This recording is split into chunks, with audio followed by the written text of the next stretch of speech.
A day after Puerto Rico's most powerful earthquake in more than a century, it's not clear when the tremors will stop. The 6.4 magnitude quake leveled buildings and killed at least one person, leaving more than 300 people homeless.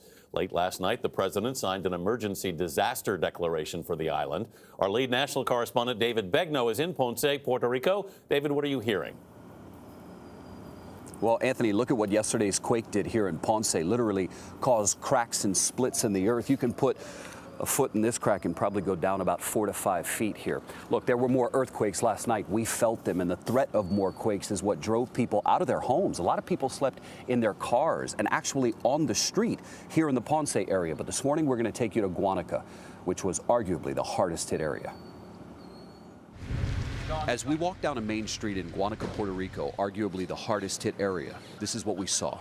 Down power lines, buildings reduced to rubble, cars crushed beneath crumbling foundations. It looked as though some areas had been bombed. I don't know, like something exploded. We found Samantha Cortez and her family at the shelter set up outside the Guanica Coliseum. They're among the thousands of people who fled their homes Tuesday when the earthquake hit, heading to higher ground fearing a tsunami. First responders were handing out water. They provided medical care and dispersed cots for the hundreds of people who slept here overnight.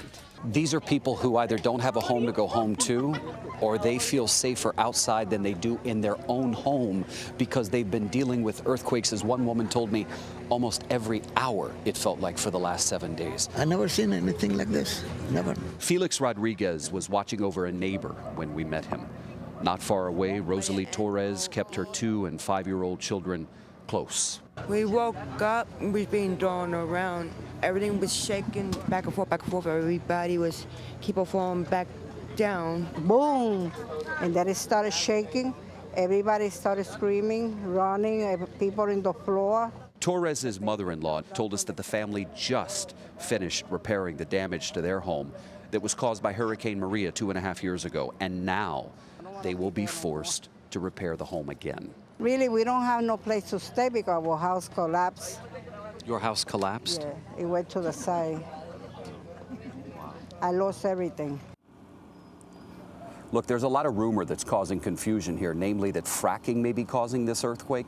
That is not the case. We reached out to seismologists in the U.S. Department of Energy who tell us there is no fracking on the island of Puerto Rico or off the coast. Puerto Rico sits on a complicated plate boundary. What's happening here is expected, scientists say, and it may take a while for the earth to just settle down. Tony? Boy, David, that fissure right there, that crack in the earth really tells the story. Thank you very much.